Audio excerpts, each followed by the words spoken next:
Before she left for Pakistan, she wrote a will, and the will contained one specific instruction about what should happen if a mountain killed her. "Do not send anyone up to get me." Those are not the words of someone who didn't understand what she was doing.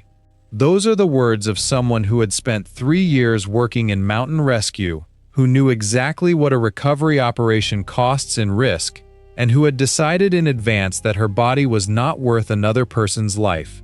She was 31 years old. She had 2 Olympic gold medals, 7 World Championship golds, and a biathlon World Cup title. She had retired from professional sport at 25, become a certified mountain and ski guide by 30, and in the 6 years between quitting the rifle and dying on a rock face in the Karakoram, she had built one of the most serious alpine records of any German climber of her generation. Her name was Laura Dahlmeier. On the 28th of July, 2025, at around noon, a rockfall struck her at 5,700 meters on Laila Peak in Pakistan. Her climbing partner saw it happen. She said Laura was hit by a huge rock and thrown against the wall, and from that moment she didn't move again. Laila Peak is 6,069 meters high. It's not an 8,000er. It's not even a 7,000er. It's a steep, beautiful, technically demanding spire in the Hushi Valley that most people outside of climbing have never heard of. And it is the kind of mountain that kills people, not because it's high, but because it's made of loose rock on steep ground, and there is nothing you can do about that. 2 days earlier, 10 climbers had died in an avalanche on Broad Peak, 8 kilometers away. That disaster dominated every headline.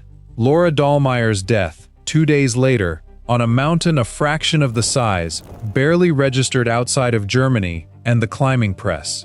So this video is about 2 things. It's about who she actually was, not the Olympic champion, the climber, and it's about the question her death keeps pointing at, which is why the mountains that kill experienced people are almost never the mountains those people are famous for. If that's worth your time, subscribe.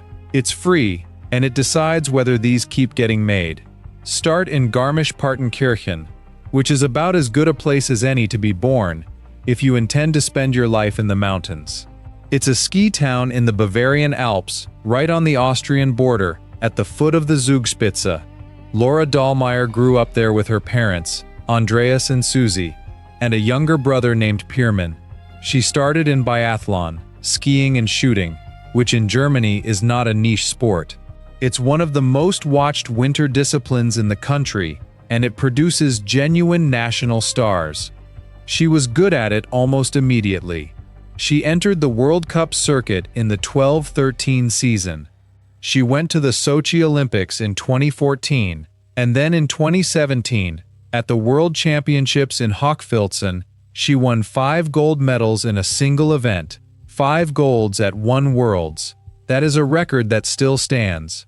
The following year, at the Pyeongchang Olympics in South Korea, she won gold in both the sprint and the pursuit, becoming the first woman in the history of biathlon to win both at the same games. She added a bronze in the individual for good measure. She was 24 years old, and she was, by any reasonable measure, one of the best biathletes alive. And then, in May of 2019, at 25, she quit. Not after a bad season, not after an injury, after a career that was still climbing. She announced her retirement and walked away from the sport entirely, and the German sporting press spent the next several weeks trying to work out why. I think there's a question worth asking in the comments here, and it's not a rhetorical one. Have you ever walked away from something you were genuinely excellent at? Not because it stopped working, but because you realized it wasn't the thing.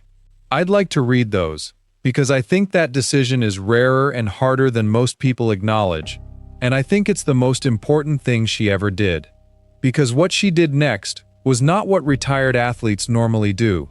She didn't go into coaching. She didn't take the television money full-time, though she did some commentary for ZDF. She didn't start a brand.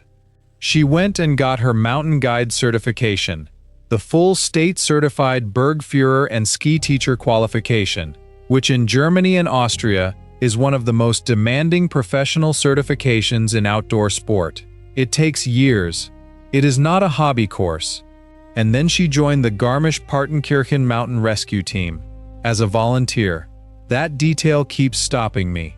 She had 2 Olympic golds. She could have done anything. She chose to be the person who goes out in bad weather to find the person who got lost. The climbing started in parallel and accelerated fast. In 2017, while she was still competing in biathlon, she climbed Alpamayo in Peru, a 6,000-meter peak with ice passages up to 80 degrees. In 2019, she climbed the American Direct on the west face of the Petit Dreux in the Mont Blanc Massif, an 1,100-meter granite wall. In 2021, she did the Brouillard Pillar on the south side of Mont Blanc with Thomas Huber, one of the Huber brothers, who are among the best-known alpinists in Germany. In 2023, she went to the Pamirs and climbed Pic Korzeniowskaja, 7,105 meters.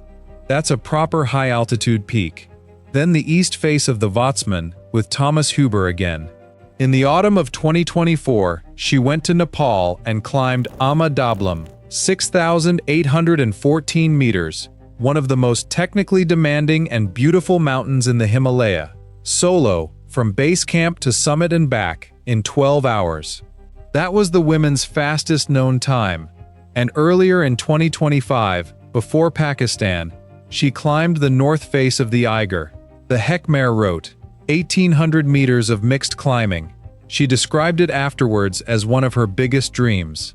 Read that list back and notice what it is. It is not a greatest hits reel. It is a systematic, methodical expansion of capability, year after year, from sport climbing, through alpine routes, through high-altitude peaks, through speed records, through the Great North Faces. Every objective is slightly harder than the last. Every one requires a different skill set. She was something, not collecting summits but learning a craft. The people around her used the same words about it. Her manager, Stefan Schroeder, said the main focus of her time on the rock was the adventure of traveling, getting to know new cultures, and the joy of sharing experiences with her rope partners. Thomas Huber called her not just talented, but disciplined and safety conscious. Safety conscious. From a man who has spent 40 years on the hardest walls in the Alps. At the end of June 2025, she flew to Pakistan with Marina Kraus, her regular climbing partner. The plan was 3 peaks in the Karakoram, Great Trango Tower, then Serac Peak, then Laila Peak. They summited Great Trango Tower on the 8th of July, 6,287 meters of granite spire, technically difficult, one of the most striking mountains in the range. That went well. They moved to Serac Peak next and abandoned it. The temperatures were abnormally warm and the conditions weren't right. They made the call and they walked away. That is a safety-conscious decision. That is the turnaround discipline, working exactly as it should. They read the mountain, they didn't like what they saw, and they went home from it. Then they went to Laila Peak. Laila is in the Hushay Valley, in the heart of the Karakoram, and it is one of those mountains that photographs better than almost anything on Earth. A steep, narrow, blade-like summit that rises to a fine point. It is visually spectacular and technically serious, with sustained steep ground, long sections exposed to avalanche and rockfall, and vertical cliffs on multiple sides. It is also 6,069 meters. Not a giant. In the hierarchy of Karakoram climbing, Laila is a secondary objective, the kind of peak an experienced alpinist puts on a trip alongside the main event, because it's there, and it's beautiful, and it fits the schedule. On the morning of the 28th of July, Laura and Marina were on Laila Peak, descending after a successful summit.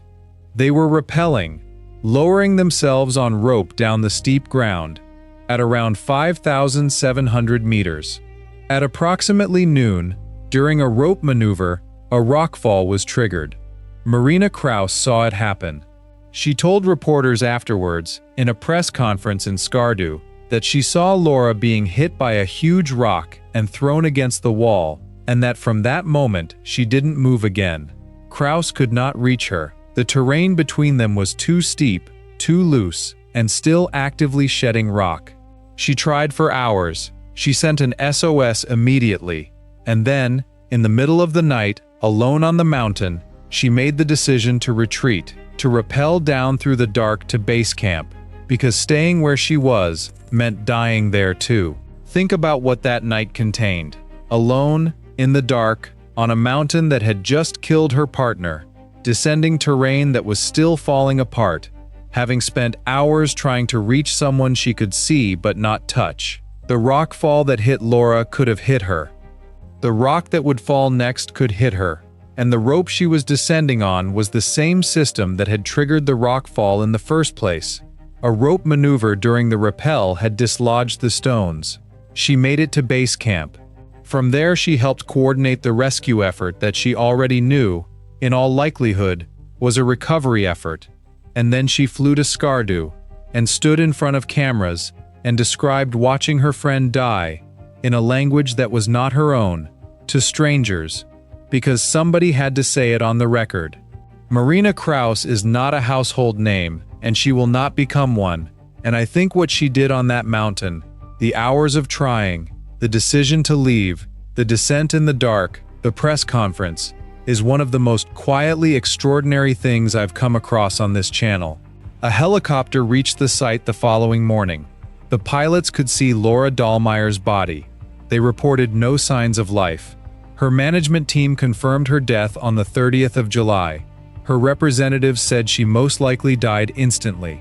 The recovery operation was launched and then called off on the evening of the 29th, and that is where her will took effect. It had been Laura Dahlmeier's express wish, written down before she ever left for Pakistan, that in a case like this, no one should risk their life to recover her body. Her family confirmed it. They asked that the wish be respected, and it was. Her body remains on Laila Peak. The German president sent condolences. The International Biathlon Union called her one of the greatest athletes to grace the sport. Fellow climbers, Winter Olympians, and officials from across the global sporting community wrote tributes. But here's what I keep circling back to, and it's the reason this video is on this channel and not on a sports channel. She did not die on one of her signature climbs. She did not die on the Eiger, or on Ama de Blam, or on Great Trango Tower. She died on a 6,000-meter peak that was the third objective on a trip, the one after the hard ones, the one that fits the schedule. And she died of rockfall, which is what mountaineers call an objective hazard. It is not caused by a mistake. It is not prevented by skill. A rock lets go from somewhere above you, and gravity does the rest. And the finest alpine judgment in the world does not help you if you are standing where it lands. That is the same hazard that killed Guan Jing on K2 3 weeks later.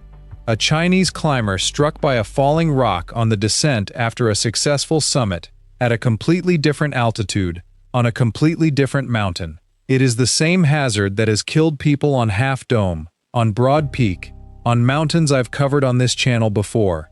And it does not care how many gold medals are in the drawer at home. I think the honest thing to say is that Laura Dahlmeier understood this better than most people who have ever written about it, including me. She wrote a will about it.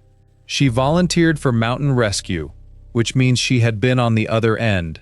She had been the person dispatched to find the body. And she knew what that cost. And she decided her own body was not worth paying it again. 2 days before she died, 10 climbers were killed in an avalanche on Broad Peak. That story has had millions of views.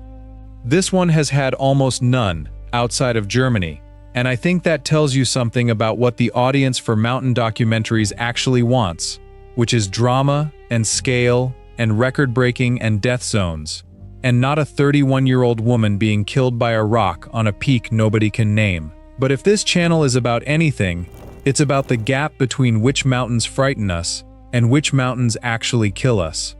Laura Dahlmeier walked away from the sport she dominated, built a second career from scratch, turned back from a mountain 3 weeks before her death because the conditions were wrong, and died on the next one anyway. Not because she made a mistake, because a rock fell. She asked that nobody come for her. And of all the things she ever did, the 5 golds in 1 worlds, the sprint and pursuit double, the Eiger, the Ama de Blam record, I think that instruction in her will is the one that tells you the most about who she was. It is the decision of someone who thought about the people who would have to carry her, and decided she would rather stay on the mountain than put them at risk. Tell me in the comments, what's the thing you've read or heard about a climber that made you think differently about the sport? Not the scariest story, the one that changed what you thought it was about. I read all of these. Her name was Laura Dahlmeier. She won 2 Olympic golds at 24. She climbed the Eiger at 31. And she stayed on a mountain in Pakistan because she said so, in writing, before she went.